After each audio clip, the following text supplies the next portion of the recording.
Jueves 16 de abril de 2026. Tres mensajes del Evangelio de hoy, tomado del Evangelio de San Juan, capítulo 3, versículos del 31 al 36.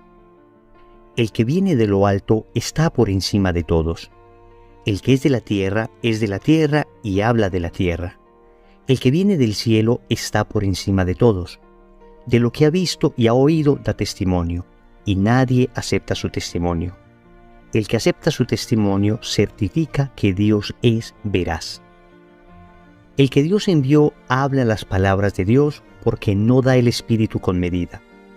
El Padre ama al Hijo y todo lo ha puesto en su mano. El que cree en el Hijo posee la vida eterna. El que no crea al Hijo no verá la vida, sino que la ira de Dios pesa sobre él. Palabra del Señor, gloria a ti, Señor Jesús. Hoy tenemos un evangelio bien especial, un evangelio que nos habla de la veracidad de Dios, un evangelio que manifiesta con claridad que Dios siempre dice la verdad. Dios no se engaña ni engaña a nadie. No se engaña porque en Él no puede haber error, ni engaña a nadie porque en Él no puede haber maldad. Dios es veraz. Vamos con tres mensajes de este evangelio. Primero, nuestra patria es el cielo.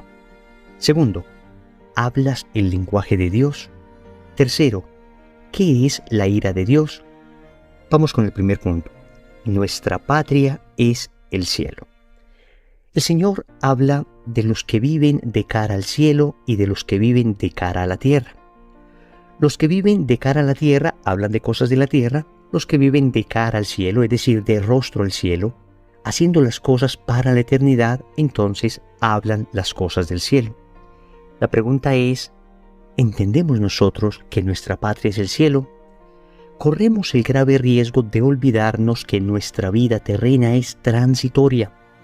Por muchas comodidades que logremos, por muchos avances científicos, por muchas felicidades humanas que experimentemos, incluso las más legítimas, sabemos que nuestra patria en la tierra es temporal. Y no podemos perder de vista aquello que la Salve insiste. Nos dice la Salve que nosotros somos desterrados hijos de Eva. Que después de ese destierro, la Virgen nos muestra a Jesús. Que estamos en un valle de lágrimas. ¿Esto por qué es importante tenerlo en cuenta? Porque realmente la plenificación del hombre se dará en la eternidad. Nosotros pregustamos esa plenitud con Cristo, viviendo la gracia aquí en la tierra.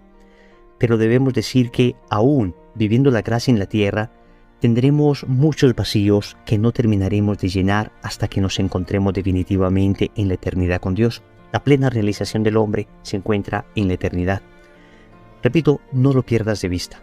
No lo pierdas de vista y vive de cara a la eternidad. Algunos han acusado al cristianismo de ser una especie de opio que adormece las conciencias al hablarles de una eternidad que les terminará descuidando de lo terreno, de lo inmediato, de las necesidades sociales del hoy. Nada más contrario a la verdad. Cuando una persona vive de cara a la eternidad, cuando una persona vive de cara al cielo, entonces va a hacer todo aquello que el Señor le pide porque se quiere salvar. ¿Y qué es lo que el Señor pide? Dar de comer al hambriento, dar de beber al sediento, vestir al desnudo, enseñar al que no sabe, ser íntegros, ser perfectos como el Padre del cielo es perfecto. Cuando quiero vivir como Cristo enseña, entonces no puedo ser mejor ser humano. La plenitud de la existencia humana se encuentra en vivir como Jesús quiere que vivamos. Alguno dirá, pero si vivimos así por el cielo, esto es un interés y no está bien, porque no es por amor. Venga, entendámoslo de una vez.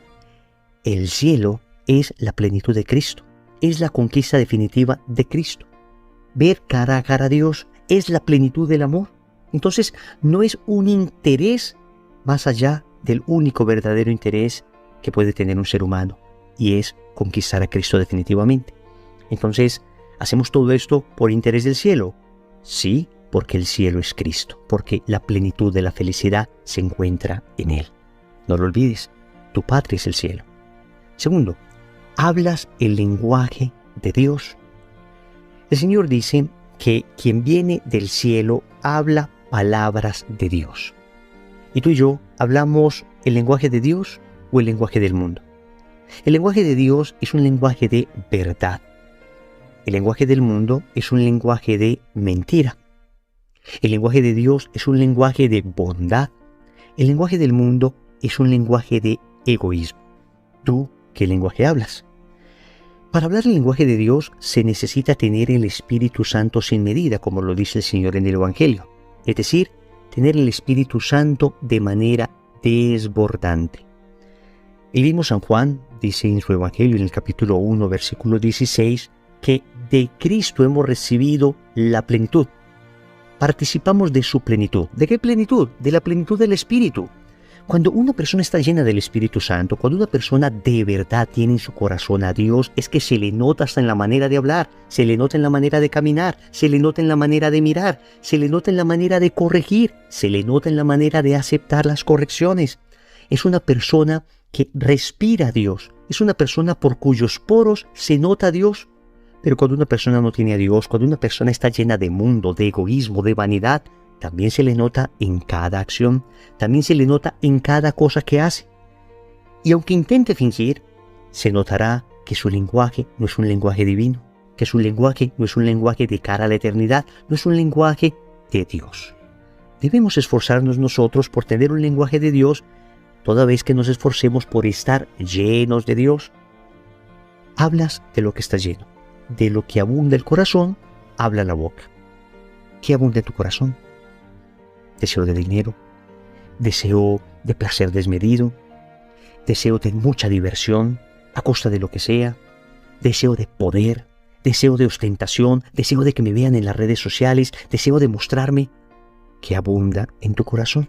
Pues de eso hablará tu boca. Y podríamos decir todavía más hoy en la era de las redes sociales. Tu Facebook habla de lo que abunda en tu corazón. Tu Instagram habla de lo que abunda en tu corazón. Tu Twitter habla de lo que abunda en tu corazón. Tu estado de WhatsApp habla de lo que abunda en tu corazón. Cuando las personas se acercan a ti, cuando se acercan a tus redes sociales, cuando se acercan a tu realidad, experimentan la presencia de Dios. Esto es una exhortación que nos debemos hacer todos. Acá nadie puede señalar al otro diciendo, yo sí muestro a Dios, tú no muestras a Dios. Ese que diga eso es el que más necesita de Dios. Tal vez somos nosotros, los que llevamos un tiempo caminando en las cosas de Dios, los que más debemos evaluarnos y preguntarnos si en verdad hablamos las cosas de Dios, hablamos el lenguaje de Dios, o terminamos nosotros hablando de nosotros mismos mientras maquillamos lo que decimos para que parezcan cosas espirituales. Tercero, ¿qué es la ira de Dios?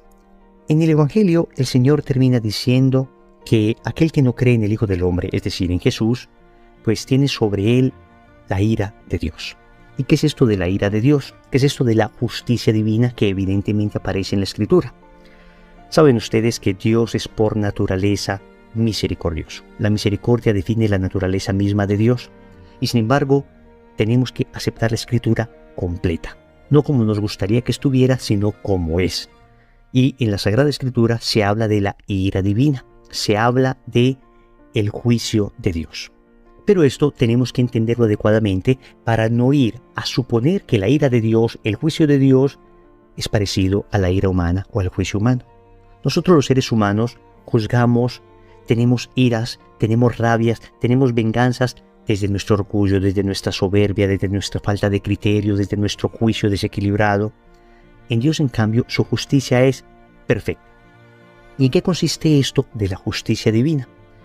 Uno pensaría que la justicia divina es una intervención directa con un castigo inmediato a todos los que hacen mal.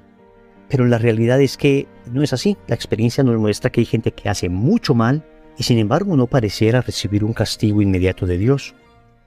Hay un famoso expastor protestante llamado Scott Hahn que explica esto de la justicia divina de una manera que se me hace muy comprensible.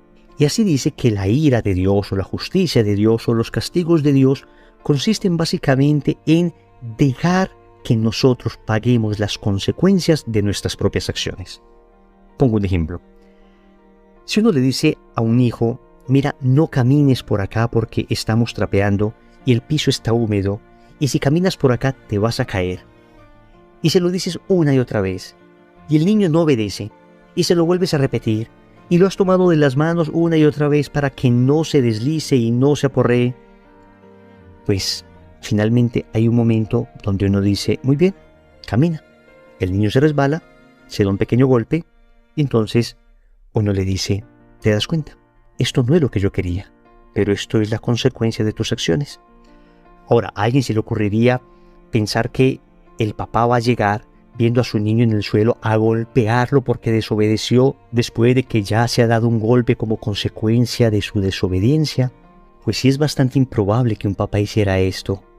Pues con mucha más razón debemos decir que Dios, después de que nosotros hemos recibido el castigo, que es la consecuencia inmediata de nuestra desobediencia, pues ¿cómo vamos a pensar que Él va a venir a golpear a ese hijo? ¿No vendrá acaso a levantarlo con amor, a ofrecerle su misericordia, a extenderle sus manos para que no se lastime más? La justicia divina consiste en que nuestras acciones tienen consecuencias, y cuando le decimos a Dios, no te metas con mi vida, no quiero que te metas en mis asuntos, entonces Dios, que respeta la libertad, da un paso atrás, y al hacerse a un lado, entonces quedamos expuestos a las consecuencias de lo que hemos hecho. Y sí que tiene consecuencias el pecado, y sí que es doloroso. Y aquellos que han vivido una vida de profundo pecado saben que no existe peor castigo que el hecho de pagar las consecuencias de lo que han hecho. Y que sin embargo, la misericordia de Dios se extiende hasta la profundidad, hasta el abismo al que le ha llevado el pecado, y le levanta, le reintegra, le sana y le hace nuevo. Oremos. Amado Señor, gracias por recordarnos que nuestra patria es el cielo. Concédenos la gracia de vivir de cara a la eternidad. Concédenos la gracia de hacer un uso razonable de los bienes terrenos, para siempre utilizarlos para llegar al cielo. Concédenos también la gracia de hablar tu lenguaje. Hasta ahora hemos hablado tanto el lenguaje del mundo. Concédenos, Señor, el don de mirar siempre desde la perspectiva divina, de mirar siempre desde tu divina voluntad. Finalmente, Señor, quiero agradecerte porque me amas y me corriges. Precisamente porque me amas, me corriges. Concédeme la gracia de que esas correcciones amorosas que me haces me sirvan para acercarme siempre más a ti. Señor, dame lo que me pides y pídeme lo que quieras. Amén. Recordemos entonces.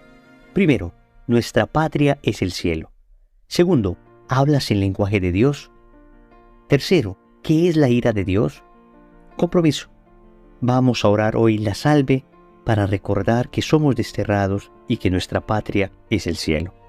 En el nombre del Padre, y del Hijo, y del Espíritu Santo. Amén.